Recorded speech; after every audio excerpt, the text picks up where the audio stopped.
today's evening session, Maharaj Swami Prapanananda will speak about how to be a good seeker. This one.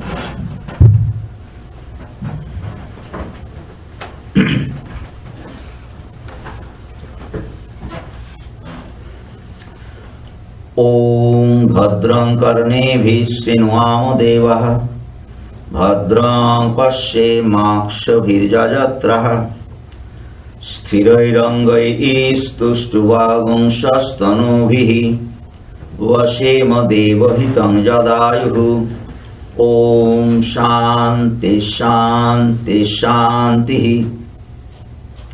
May we hear with our ears what is auspicious. May we see with our eyes what is beneficial. May we sing praises to the Lord and enjoy strong limbs and body, the life assigned to us by Him. Om, peace, peace, peace. The subject, as has been announced, is how to be a good seeker.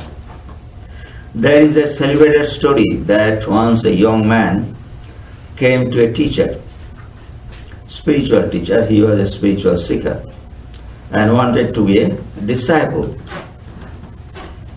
And then the Guru said that, well, if you want to be a disciple, we have to do many things. First is that ours is what is called a forest. This center is there, so there is many work that needs to be done. So you have to fetch water, then fetch wood, then draw water, then tend the cows, take care of the garden. Then, of course, you have to study, then do meditation. And in that way, he gave a long list of the activities that a spiritual seeker need to do while coming to a teacher. Then the seeker asks that what is the duty, that means what a guru does actually. And the Guru said that, well, the Guru sits, talks and eats. Then actually the seeker said, well, I would like to become a Guru. No.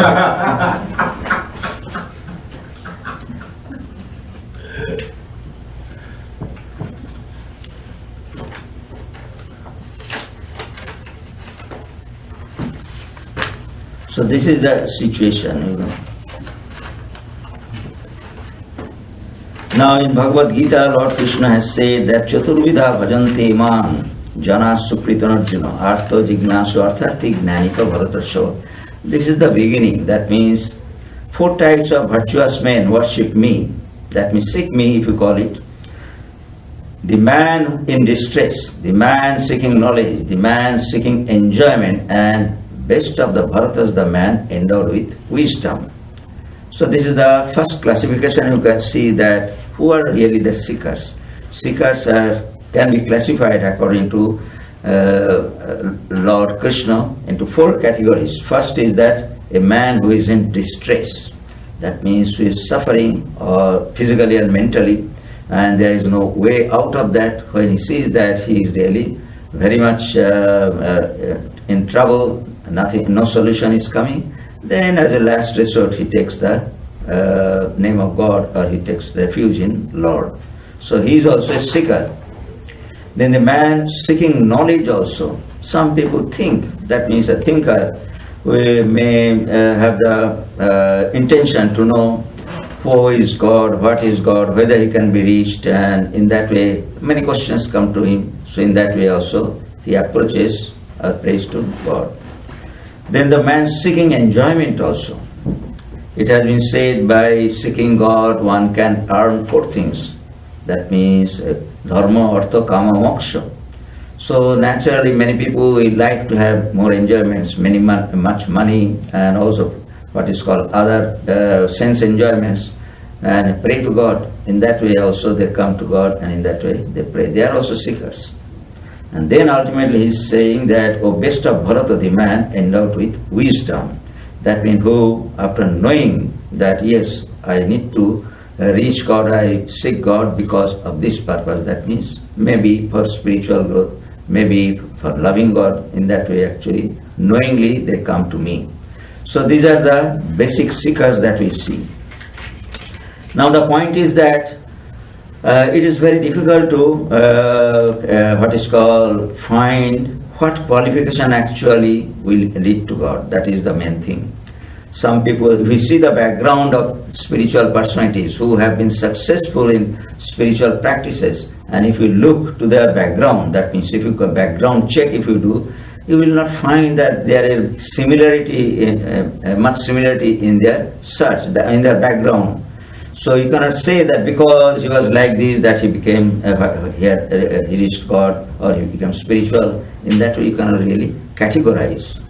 Probably it is by God's will ultimately things happen. That is the best way of saying. But still, there is in our scriptures, or the teachers have said that yes, it is possible to become a seeker. If somebody wants to seeker, that means a little bit ordinary person, if you call it, if he wants to know God, then there are certain qualifications that need to be cultivated, and by cultivating that, one can become a seeker. It is just like, we have in our secular life that there are certain qualifications that is necessary. Suppose you want to go to graduate school or undergraduate school or even high school or middle school, certain qualifications are specified. If you have that specification, actually you enter that school. So it is important. That means for general purposes, certain qualifications are really necessary. So in the spiritual field also it is like that, that you have to have certain qualities, then actually you can imagine or you can think that you can be a spiritual person. But again, at this point it is important to tell that there is no what is called fixed Bandhadhara rule, as it is called. That means there is nothing like that. There should be something which makes one spiritual. There is nothing like that. So one can become spiritual anytime, and it has been said in the scriptures also. It is very important that whenever a little bit of query, that means inquiry, a little bit of question comes to the mind about spirituality, it should be nurtured. It may not fructify into a big tree, but still it has to be nurtured, because that type of question, that type of spiritual desire to live a spiritual life does not come very often. So if it is not nurtured, then it will be what is covered with what is worldly things, and it will be forgotten. So our scriptures say that it is very important that when there is a desire to become spiritual, when there is a desire to seek God, actually it has to be nurtured. So there are, especially we know there are some books which are considered to be handbooks for spiritual practice, you can say. So one of them is Vivek Chudamani. I understand that we are studying that at present, and that is a very good book for spiritual seekers. That means you will get everything that is necessary for doing spiritual practices. If somebody reads that book, actually you will find what is the subject matter that deals with that book, and who actually are qualified to read this book or follow the instructions of that book. Then what are the instructions that are given? That means in what way actually the objective can be reached, that also delineated. And finally, what will be the benefit? That means what will you get after studying this book, or the practices that have been said in that book.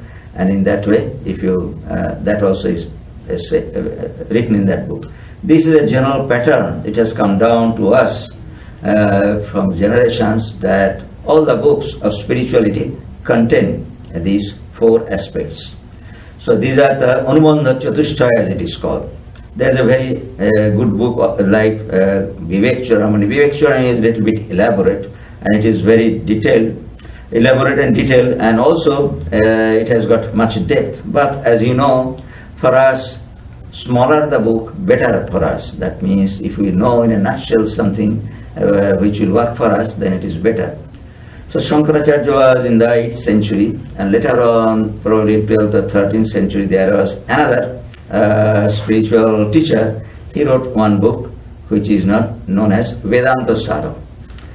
Vedanta Sara is a book where actually one who wants to study Vedanta and want to follow the path of Vedanta, for them he actually collected materials from different sources, including what is called what his predecessors have done, and in that way he wrote that book, which is known as Vedanta Saram. That is also a very important book. And Shankaracharya, as you know, he did not stop after writing this Vivek Chudamani. So there are many other books that he has written, and smallest of the small book that is there that he has written contains only 7 or 8 verses. In that way, actually, within 7 and 8 verses, you can know what is the objective and what is the qualification and what way it has to be practiced and what will get the results. In that way, he has written many, many books. Shankaracharya was a great teacher, so he knew that there are different types of, there will always be different types of seekers. Some person has got time to learn, so naturally for them detailed books are there. But somebody just want to know cursorily what is the subject matter, what is this. So for them also he wrote these smaller books. In that way, he has catered to all types of seekers, if you call it. So let us see what Shankaracharya has said. Probably it will be a sort of a repetition for you, but still I cannot help, because I have to go through the celebrated, I have to follow the celebrated teachers who have really delineated these qualifications that for a spiritual seeker.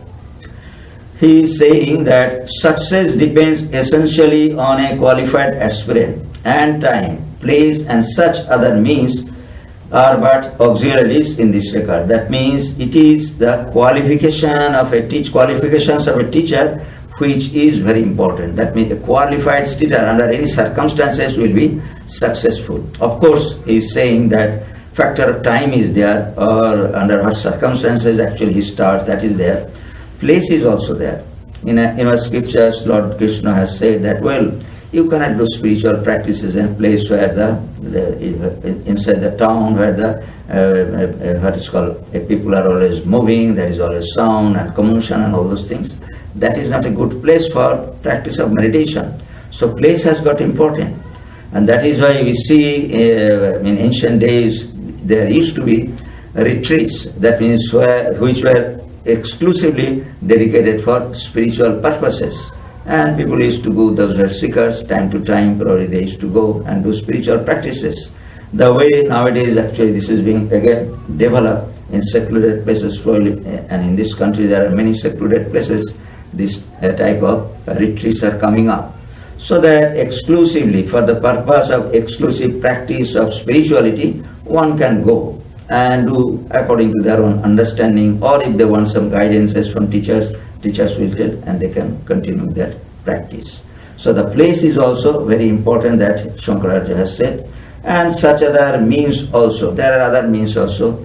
Health is a good concern. That means it is not, spirituality is not for a person who is really weak. Shariram addam hi dharma sadhanam. Shariram khalo dharma sadhanam. So it has been said that if you do not have a strong body, it will not be possible to continue your spiritual practices. Of course, there is always a caveat for this. That means there are persons who had done that, but probably they were more proficient in other aspects of spirituality. In that way that happened. But for ordinary person, we are taking the just minimum qualifications that are necessary. For them, health is also an important thing. Then he is saying,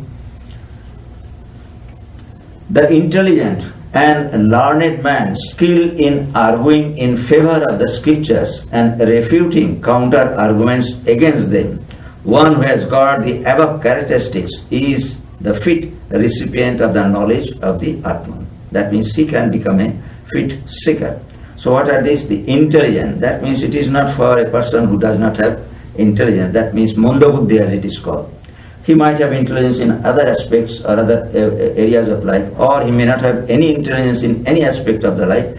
That type of person is not really suitable for studying, for practice of. Of course, this is in connection with the Advaita Vedanta. It is Vedantic knowledge he is saying, but it is true for all other what is called stream of spirituality. So the intelligent and learned man, That means he should have a basic understanding of the scriptures. To start with, it is important. Just coming and starting doing spiritual practices does not work, because it has to have some background. So you know what you are going to do. So in that way, if that is done, then actually it will be helpful. And of course he is saying, skill in arguing in favor of the scriptures. So he must have the conviction that the scriptures are really true. That means what they are teaching, he has that conviction that yes, I want to know that. It is not that I want to refute that. There are celebrated stories about that, in Shankarachary's time, there are other spiritual teachers, and one of the teachers was a Mimamsaka. So that Mimamsaka, is a branch of what is called Indian philosophy. There are 6 systems of philosophy. One of them is Mimamsaka. And these Mimamsakas actually believed and practiced different types of fire services, yagnas. They thought by performance of yagna, the soul reaches the heaven or gets liberation. That is the philosophy that they follow. So this person, that means this Pandit, thought that during that time when Shankaracharya was born, during that period actually Buddhism was in the what is called prevalent. So he thought that I need to defeat these followers of what is called Buddhism. Then actually I shall be able to establish my own religion. Religion means my own philosophy. So in that spirit, what he did actually incognito, that means he took the garb of a seeker in Buddhism. So he went to a school, if you call it, and he learned all the Buddhist philosophy and all those things. The purpose was to know in what way actually they teach, or in what way they practice, and what is going on. So that after knowing that, he can really do what is counter to that. So that is quite understandable. So in that way he understood all those things, and then he started preaching. And the point is that this is not really a good thing for an ordinary person. That means if he learns scriptures for the sake of refuting it, actually the seeker is really will not be a sincere seeker. That means the purpose will not be served. That is why one has to be a learned person who will be skillful in argument. Argument is important. That means questions and answers, all those things, doubts will vanish, innocence, what is called more knowledge will come. So in that way, that is a way of learning, definitely argument. But that argument should be in favor of the scriptures, that it should not contradict the scriptures. That will show and that will increase the what is called the capacity to learn more about spirituality. So Shankaracharya has said, the intelligent and learned man, skilled in arguing in favor of the scriptures and refuting counter arguments against them also. So he should have that capacity, or he should cultivate that capacity to counteract. That means somebody argues that this is false and actually this cannot hold. So he should have that capacity, learning to refute that. So one who has got the above characteristics is fit recipient of the knowledge of the Atma. So that is the criterion of a seeker, we can say. Then he is saying, the man of discrimination between the real and the unreal, whose mind is turned away from the unreal, who possesses calmness and the allied virtues and is longing for liberation, is alone considered qualified to inquire about Brahman. That is he will be considered to be a seeker. So let us see, the man of discrimination between the real and the unreal. So this is of course from the very beginning, one need to know that worldly things and all those things are really not permanent. That means by observation anybody can find out that today what you are seeing or what you are doing, tomorrow it may not happen, or we may not be doing. The point is that what we are seeing, what we are experiencing is not really forever. The definition of reality, that means R in capital, is that anything that can exist, that existed yesterday and existing today and exists tomorrow, and that is called reality. And that is the search for spirituality. That means we see so many things, and we are getting so many things. Their lives are really very short. That means it will last for a few days, maybe a few months, maybe a few years, and maybe several years. But ultimately, they will be superseded by new things. So naturally, that understanding that something real is there, and something most of the things are really unreal. So the search for the ultimate reality, that should be, that site of conviction should be in the heart of that seeker. So the man of discrimination between the real and the unreal, he should know that what he is doing, what he is learning, or what he is saying, all those things are really not permanent. He should always seek for what is really permanent. Then whose mind is turned away from the unreal, that is also important. We know that these things are unreal, but still we cannot really give up them. That is the problem with us. Intellectually, or by reading books and all those things, we know, but still our situation is such that knowing this also we cannot really give up. That is the problem.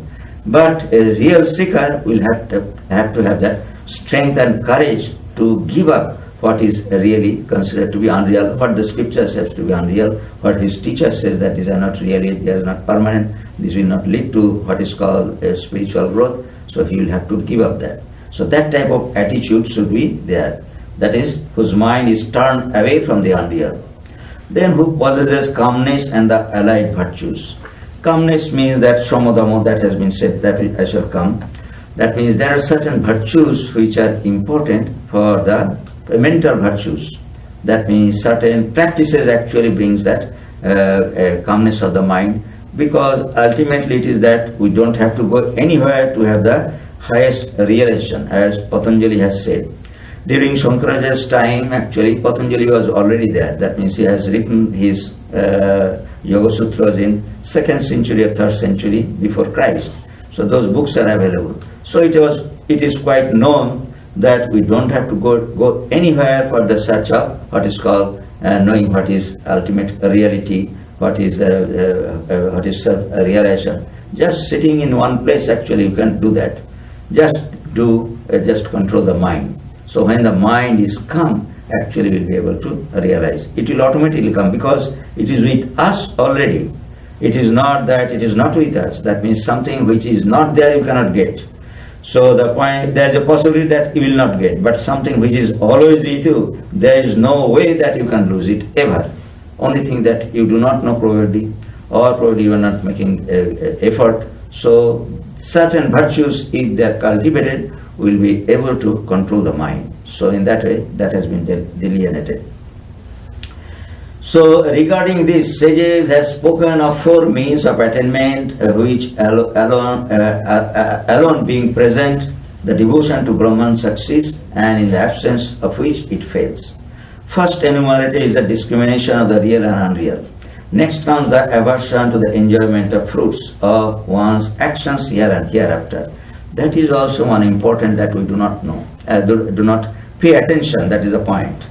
The attention is that certain all acts actually are bringing results, and certain acts we believe that probably in future actually that will give good result. So it may be material thing. Probably we can accumulate money, lots of money, lots of property, and may have children and all those things. These are that gives us assurance that when I become old, infirm, or even when I go away, they will be enjoying this thing. In that way, we do that. That means all those things those acts actually bring those things.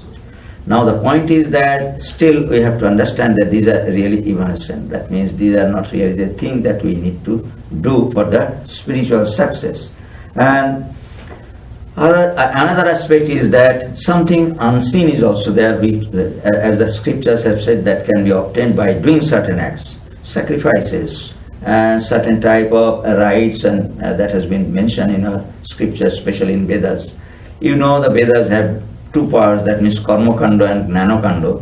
Gnanakanda is a philosophical portion which actually has come down to us, and we study that is the Vedanta. And this Karmakanda actually is very popular, and as I told you, the Mimamsakas actually are the followers of Karmakanda.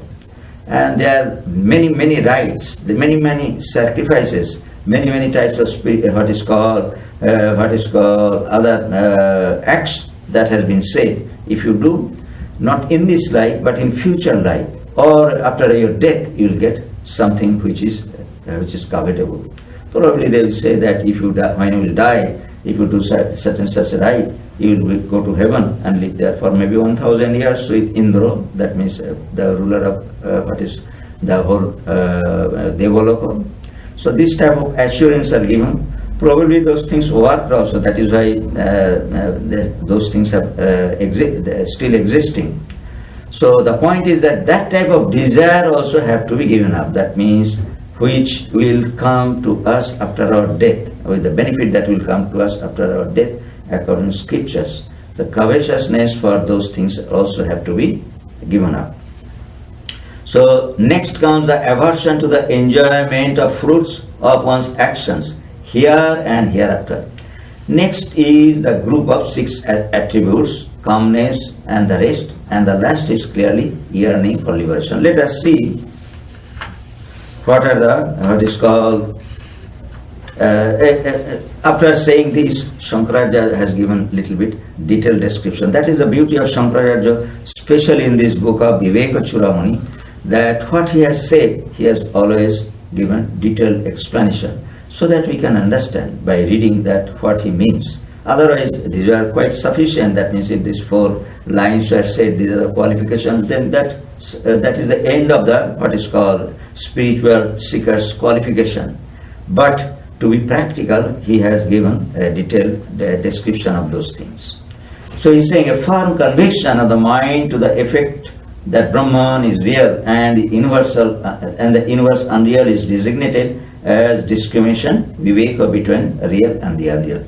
The technical term is there, viveka. So that has to be cultivated. Then he's saying, Vairagya renunciation is the desire to give up all transitory enjoyments, ranging from those of an animate body to those of Brahmanhood. You know, scriptures say that according to desire we get the body. So if you want to be very powerful and all those things, and in that way if you die, actually you will probably become an elephant, because there it is very strong. So it is a very simple way that they have explained. But we do not like that, but probably we shall like to be God, goddesses and all those things. So if you go have the desire of being better, something which is better than human life, then we can also achieve that.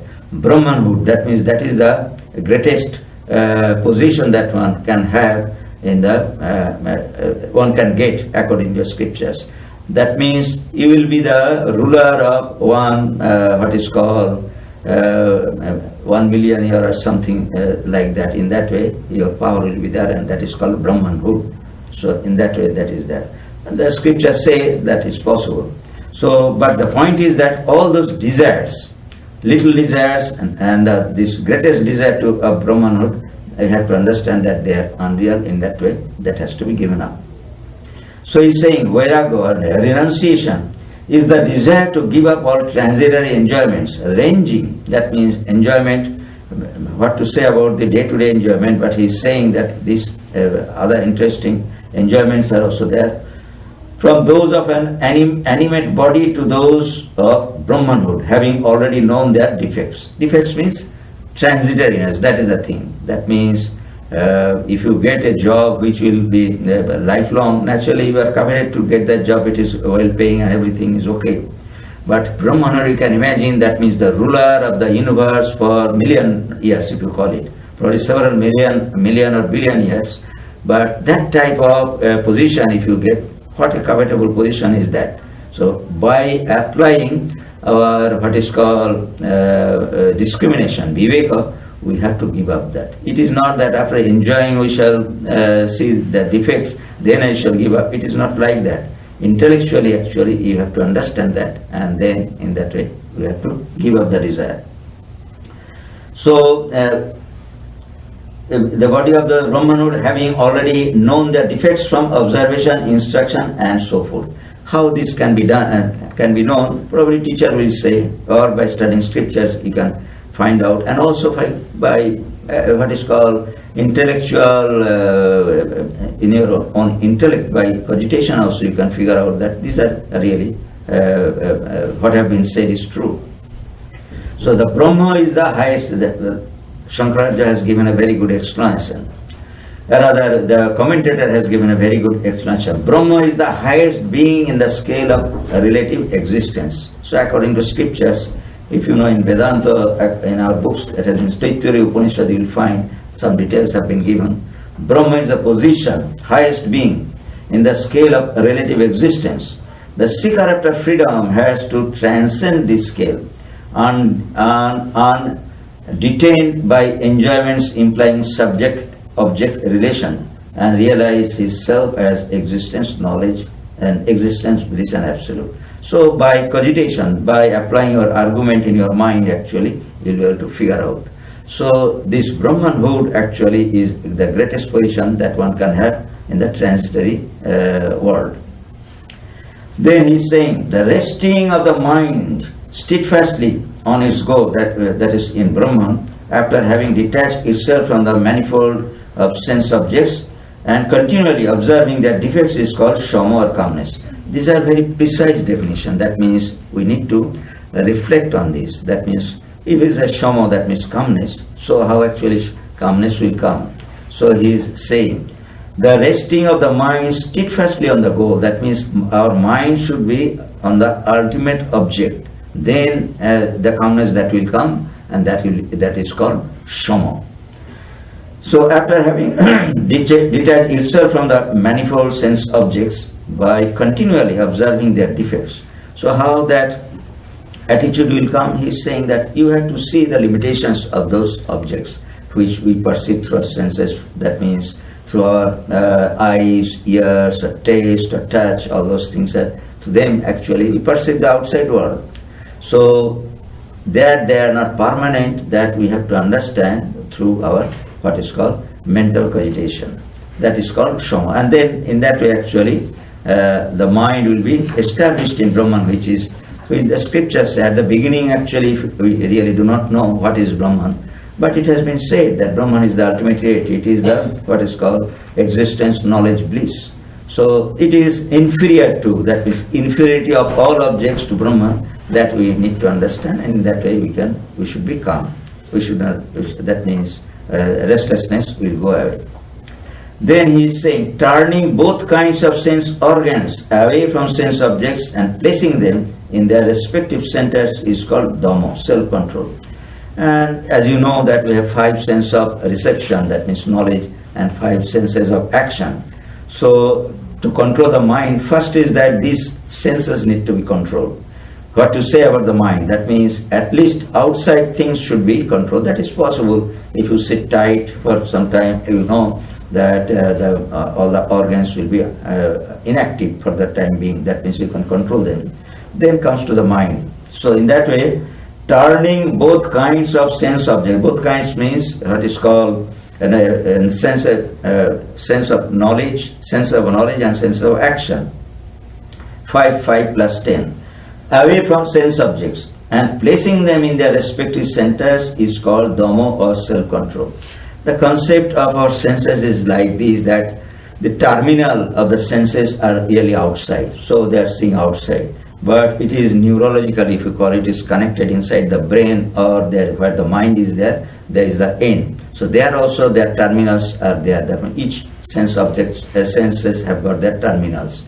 So bringing them back there into their sasa golak, that means inside the mind. In that way, when it is controlled, it is called Dhamma. That means it is not going out, but it is really collected inside the mind. This is called Dhamma. The best uparati or self-withdrawal consists in the mind functions ceasing to act by means of external objects. Then actually, you see, we are thinking. Thinking means that we are actually probably observing something in mind, or trying to what is called listening to some music, or in that way. So all the sense objects mentally actually we can employ. That means we can use the what is called the sense objects that are inside. So that has to be withdrawn. That is the third practice he is saying, which is known Uparati. So slowly you can see actually how actually mind is going towards center. Both kinds of objects, as I told you, organs of knowledge and those of action. And then the bearing of all afflictions without caring to redress them, being free at the same time from anxiety or lament on their score is called titiksha, forbearance. Then actually we have to practice. The next stage will be forbearance. That means there should not be in mind that I am doing this so I am losing something, or my mind is becoming restless and all those things. If in that way if the mind is disturbed, actually the purpose of the control will not be there. So whatever it may be, probably I am sitting here, probably it is quite warm, it may be very cold, and I may be thirsty, all those things may come to me. But when you are practicing these things, actually we have to control the mind, and that is called forbearance. This is a very well-known verse that I have already repeated once, or rather I wanted to share with you. Sahanam sarva dukkhanam apratikara purvakam. It is not to that extreme that the body will perish. It is not like that, but definitely we have some latitude which we can really practice. That means if it is too hot, too cold, probably there is a possibility that health will be affected or mind will be distracted. But still then, that means to the extent we can really bear, we should bear that. That is the point. In that way, mind becomes really strong. Then it is said that acceptance by firm judgment of the mind as true of what the scriptures and the Guru instructs is called by the sages Shraddha or faith. Shraddha means that is the respect, if you call it. So it is not exactly as Swami Vivekananda, as you know, has said that this is a word that cannot be translated into, this is a Sanskrit word which cannot be translated into English. That means that type of sense is not there in any word in English language. But it is known, English language is very open, so they accept, or they always grab new words. So it can be used in that way. So Shraddha means, as he is saying, acceptance by firm judgment of the mind as true of what the scriptures and the Guru instructs. That means scriptures have said, that means our scriptures are really enshrined with truth. That means what the ancient sages realized in their deep spiritual practices, they have described those things, and they are really enumerated in the they have come down to us as scriptures. That means they are in the books, and in that way we respect that. The point is that that is also experience, and that is also the words of the teachers. So we should have respect for that. So that is called Shraddha. And also what is called and the Guru, what the Guru instructs. Once we have selected our Guru and what the Guru says regarding the spiritual practices, probably Guru might have his opinion about who will win the presidential race. You may not agree to that. That is perfectly all right. But what he says about the spiritual things, because he is our Guru, he knows that, and we have accepted him, we have to have respect for that. That is what is called Shraddha, by means of which the reality is perceived. That means if we have Shraddha, respect, then actually we shall be able to know. In our day-to-day, that means, we have Shraddha. That means in many aspects of our life, we have Shraddha. That means we have faith. Suppose I fly, so I have faith in what is called my airlines. And not only that, I have faith in the captain who actually flies the plane. And in that way, I have faith. That is why actually I board the plane, and in that way, I get the result. That means I reach my goal. It is like this. That means we definitely have Shraddha in many things, but these are unknown things. That means Shraddha in scriptures is a very unknown thing. That means we do not know what is the result and what has been said. And also the teacher is also like that. That means what he is saying, whether it will take me to the goal. So these things, preliminary things, at the beginning actually, we should have that conviction that yes, this will lead me to the goal. Then actually it will work. So the way actually I can reach from one place to another by what is boarding a plane. Acceptance by firm judgment, not to be confused with what is. It is a short note that the commentator has given. It is like this, not to be confused with what is generally called blind acceptance. Blind acceptance, that means what is called, if you said that if you just press my feet forever, then you will get the highest realization. That type of blind faith is not really. That means it is something is meant by that, we have to understand. So by pressing feet of the Guru, actually it is not possible to reach the goal. But definitely it is done. But we have to know that in that way you can cultivate love and devotion that will be helpful in the ultimate sense. Then not the mere indulgence of thought in curiosity, but the constant concentration of the intellect or the affirming faculty on the ever pure Brahman is what is called samadhana, self-settledness. That means I am done with all the things that need to be done for the progress. That means I have read the scriptures, I have taken refuge in Guru, and I have accepted what Guru will say, and I am practicing that.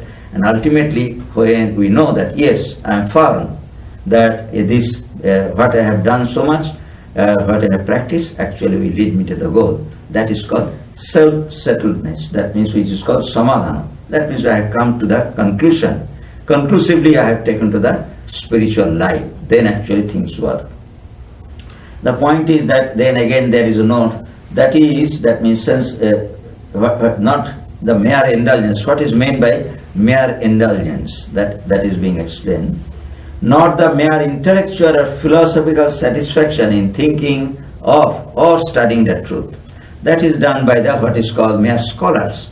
There are many pandits and they are always quarreling. That means argumenting, counter-argumenting in that way. It is a sort of pleasure for them.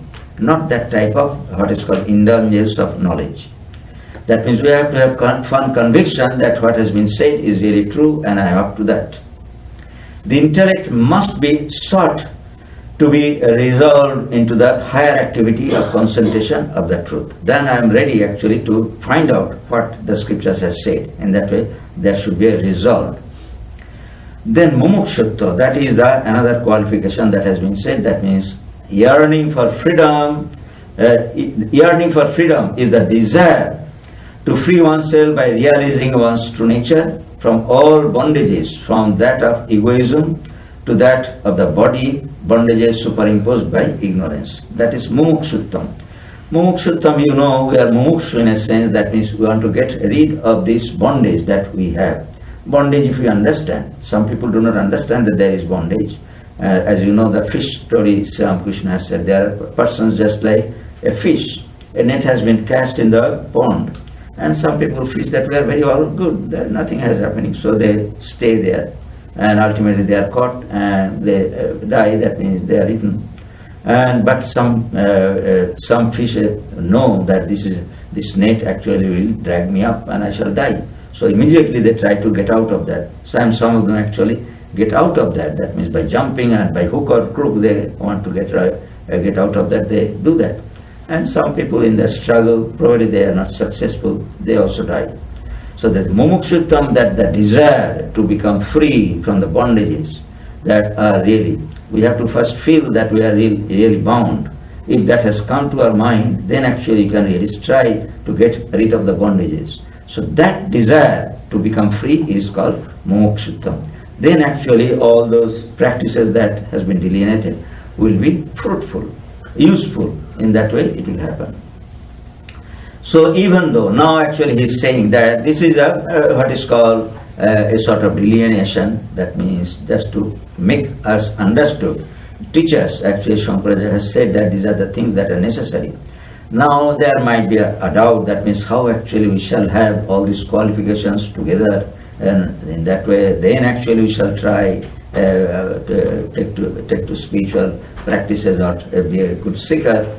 That actually Shankaracharya is saying in one verse, he is saying, even though slow or mediocre, this yearning for freedom through the grace of the Guru may be a fruit. That means it may be developed by means of vairagya, renunciation, calmness and so on. So he is saying that if you have, probably you are mediocre, that means you are just contemplating whether this is okay, whether I shall be able to do it in that way.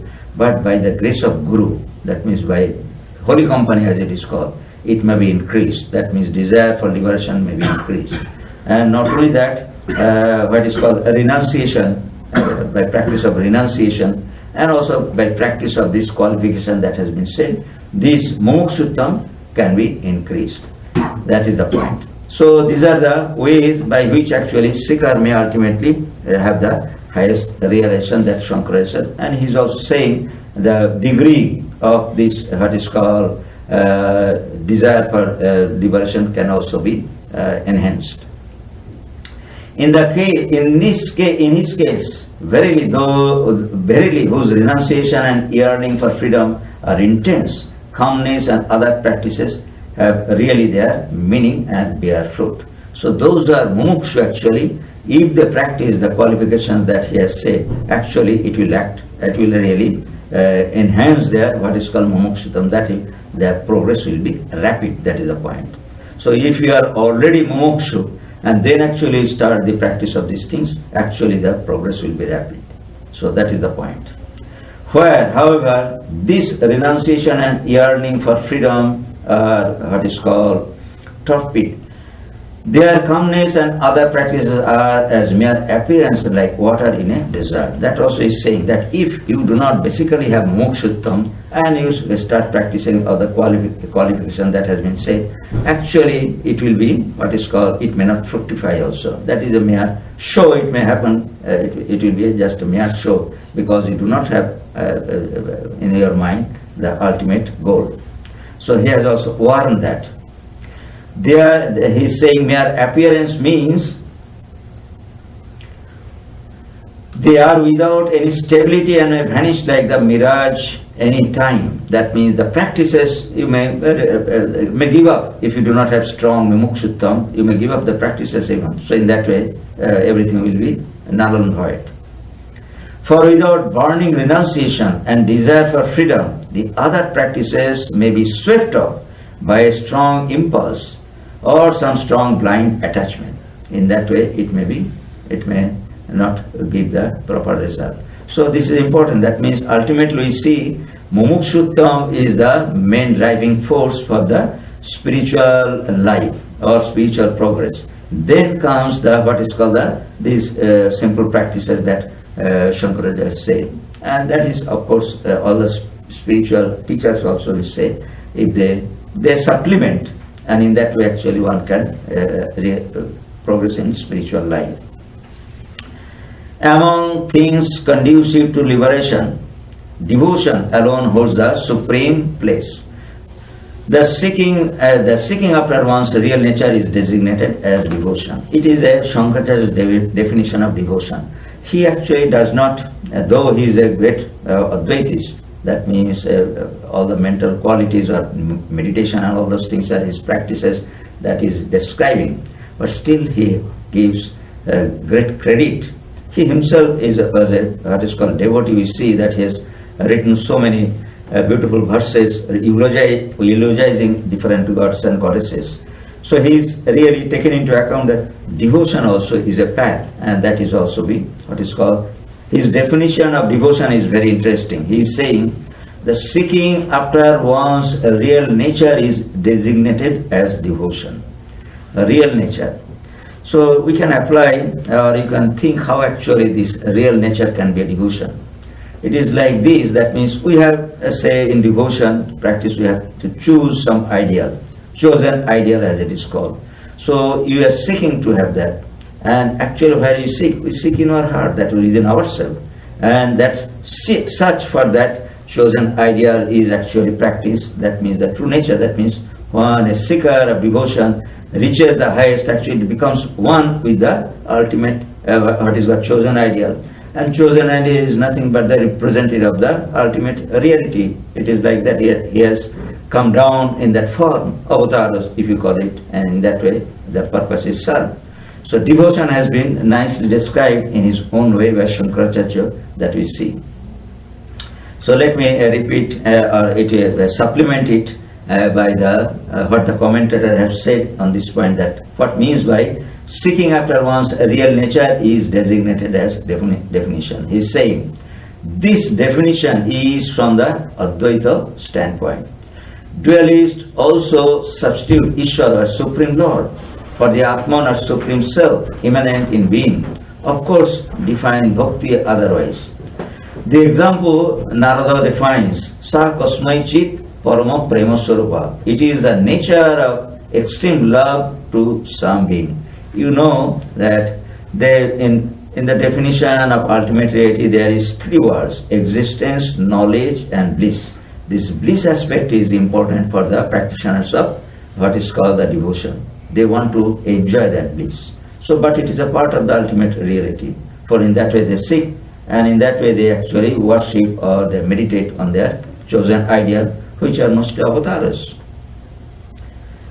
So, in that way, it is extreme attachment to Ishvara or the Lord. Meditation or seeking through devotion is nothing but attachment to the what is called to ultimate reality in form. On reflection, it will appear that there is not much difference between this definition and the two schools. That means it has been the schools of what is called in the cult of devotion. So they are more or less same. Ultimately, the ultimate reality in the form of avatara, that is being really sought after by the devotees, and in that way when they reach, they actually reach the ultimate reality, because one aspect of the ultimate reality they are really searching. And when the search is complete, it is not that they will get the one aspect only, because they will get the all aspects. That is the point. Other maintains that inquiry into the truth of one's own self is devotion. The inquirer about the truth of Atman, who is possessed of the above-mentioned means of attainment, should approach a wise preceptor who confers emancipation from bondage. Ultimately, these are the practices that is needed to be done by a seeker, and when he goes to a teacher, further teachings, if you call it, will be given by the teacher. So this is the way that Shankaracharya has said in his Vivek Chudamani. Now let us see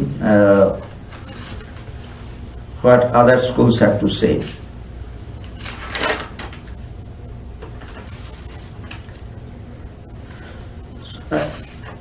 You know, definitely this is a sort of list of qualifications, and that is definitely good, but nowadays we see that those who have done spiritual practice and those who are doing spiritual practices are not this much formal, but they are really what is called they are seeking, but certain qualifications of them actually will be very helpful. So for that actually we need to know how the present day teachers have categorized, or how the present day seekers have been successful. Suppose if we want to know in this age, just for example, disciples of Sri Ramakrishna were there, Sri Ramakrishna himself were there, and what he had practiced definitely can be put into one practice, which is practice of devotion. And it has been said, we find in the books also, that Shankaracharya has said that yes, practice of devotion can lead to the highest realization. And in that way, unknowingly if you call it, Sri Ramakrishna followed that. That was the prevalent practice, what was available to him, and in that way he was successful. The point is that one aspect, probably he did not practice other aspects, probably point by point, but still because of the strength or strong devotion actually, all other practices automatically was practiced by him, that we can see. We can really see that yes, he had what is real and what is unreal, what is mumukshuttam, that we just came to know. He had all those things, all those qualities, but not knowingly that he had practiced, that is delineated by a teacher to the student. But by the strength of one practice actually, he practiced all those things. So this is what is contemporary advices regarding qualifications are like this. Becoming a student